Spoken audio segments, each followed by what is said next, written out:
Igbo Area TV on the Igbo. Hello, my lovely people. I know a lot of people are expecting IPOB to react in a very rash manner when Asari suddenly declared a leader of Biafra. But IPOB surprised a lot of people with the remark they gave concerning that. It's on the news. IPOB actually backs Dokubo'S declaration of Biafra. It says no, pro-Biafra groups are no threats. Yes, that's the pro-Biafran groups. True pro-Biafran groups are no threat to them. They support. It's just like Jesus in the Bible says, the apostles came to him and they told him, these guys are trying to do miracles in your name. They are doing this and that. They mention your name. And Jesus told them, these guys mentioning my name are for us somehow. But the obvious is that there are false prophets. And even if you look at that chapter in Matthew, I can't remember the chapter, it says, both the wheat and the during the harvest, you gather everything together. Then later you separate.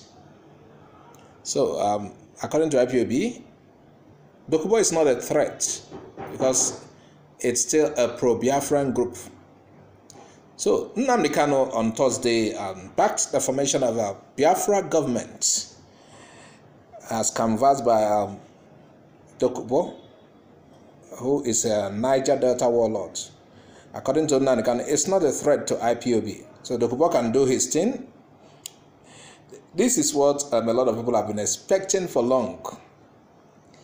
There could be thousands of Biafran groups, thousands of pro-Biafran groups.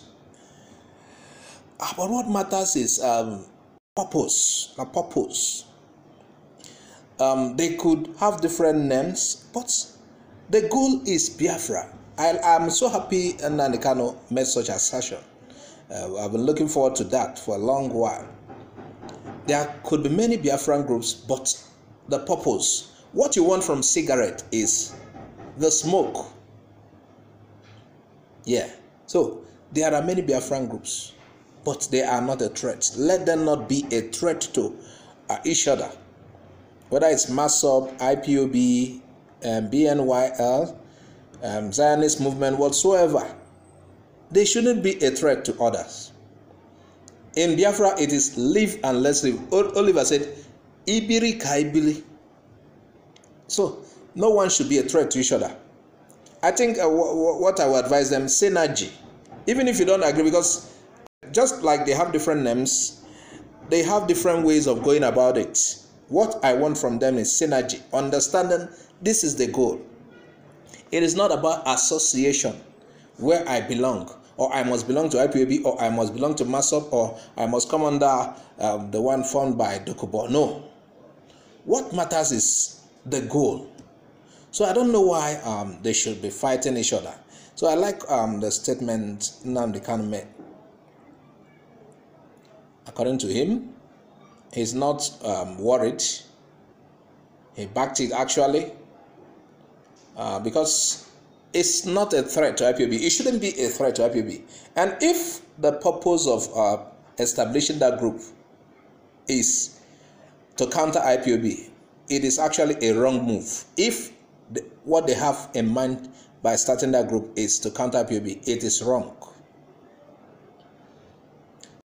So we already had, like we said, Dokubo has declared himself the head of Biafra de facto customary government.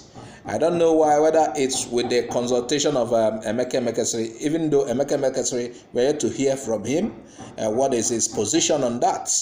Like the BNYL, Biafra Nation Youth League, said they were not consulted. I hope he also consulted Emeka Emekesiri. Or is that customary government different from the one Emeka Emekesiri is pursuing? Meanwhile, Emeka Emekesiri was mentioned as part of it. We are yet to hear from him. I will call on him to get his say on that matter. So, according to IPOB Media and Publicity Secretary, Emma Powerful. He said the leadership of IPOB has no interest whether Asari, Dokubo or any other agitating group forms Biafra government or not. They are not ached by it. According to him, having several Biafra groups, just like I said, will make the work of IPOB easier. And IPOB will throw their weight behind any group that supports a Biafra freedom.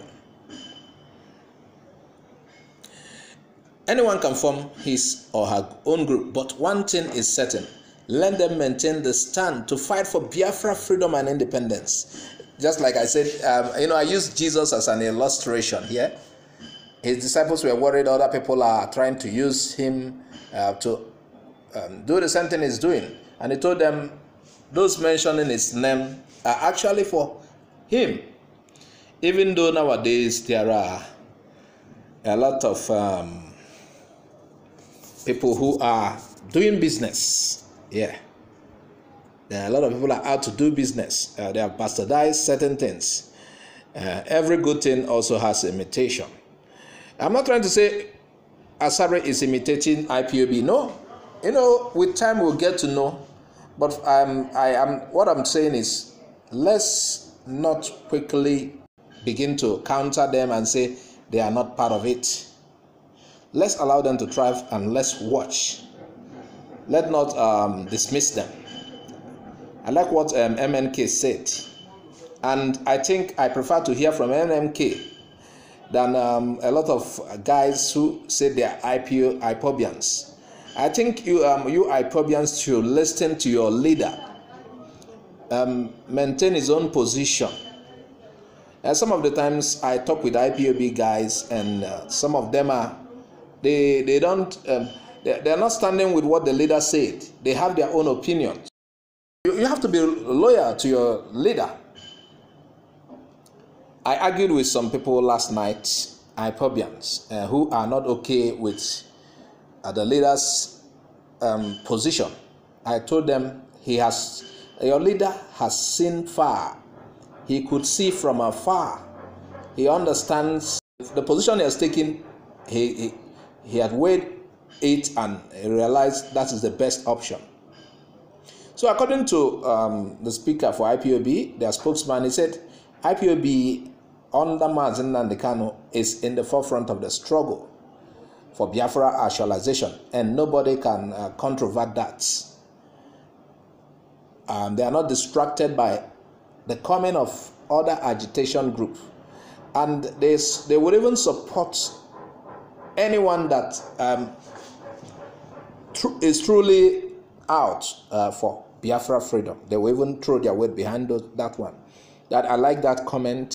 So it shows they are ready to synergize. If you go to southern Cameroon, you realize they have several factions in the struggle to get Ambazonia, but they are not fighting each other. And there are times they have disagreements, but they're resolved.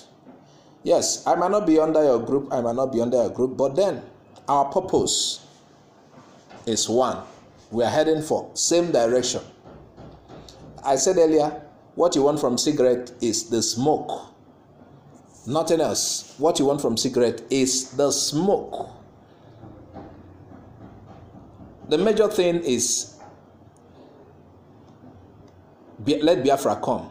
In my video before this one, I said anybody can be the Moses. And a lot of people were angry with me that Nnamdi Kanu is the only Moses. I'm not saying anybody can be the Moses because I don't believe in Nnamdi Kanu. No. I believe in Nnamdi Kanu. And I also trust anyone who is in the forefront, who is truly out to see that we get Biafra. Apart from Nnamdi Kanu too. Nnamdi Kanu is in it. There are a lot of other people with good intentions who want Biafra. I have no reason not to also throw my weight behind them. That is what I'm trying to say. I have to also support them too. So viewers, please add your comment. Tell us what you think about IPOB latest resolve. Let's go to the southeast. Awka flyover should be demolished before it falls on people.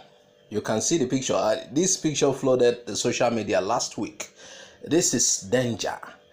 The government better gives it attention on time before it hurts people. Security of lives and properties should be topmost priority of every government. And we must remain truthful in achieving this goal. Various state governments in Nigeria should consider removal of all possible threat to life, according to this report we are getting. Take for a case study. In Anambra State, they say we have several infrastructures that possibly cause accident if overlooked. The likes of this Awka flyover. Like I said, it was in the news last week. It was a talk of the town. A lot of people are talking about the dangers it poses. Awka flyover cost about 100 million in construction and has posed a threat to the daily users of the route, as several photos of the poorly constructed flyover filled social media, like we said. And according to the photos, you can see the cracks is clearly seen on the concrete walls. This is exactly a flyover that cost fortune for its construction, and as a matter of fact, one of the major footprints by Governor Obiano-led government. Since these cracks were discovered, Governor Obiano has been subjected to serious criticism by fans of the opposition parties, now that even Anambra election is nigh. If you're a regular user of the road, please be careful. Safety is number one priority. I know several politicians will use it as a campaign tool to bring down the ruling Awka. Meanwhile, I was wondering what happened. Why the cracks? What caused it? Is it that the money spent on that road is not worth it? Is it as a result of bad contractor? What caused that cracks? What brought about that? That should be looked into, because it's dangerous. As somebody said, they committed 100 billion or 100 million to the project, and look at what we are getting. No. The governor needs to probe, while planning to make amends, repair it, they need to probe the work that was done there. What do you think? Please add your comments. Please subscribe to our channel if you haven't. Click on the bell icon to get our updates anytime it drops. Bye for now. Thanks for watching Igbo Area TV. Please subscribe to our YouTube channel. Also click the bell icon. Like our Facebook page. Join our Facebook group. Follow us on Twitter and Instagram. Bye for now.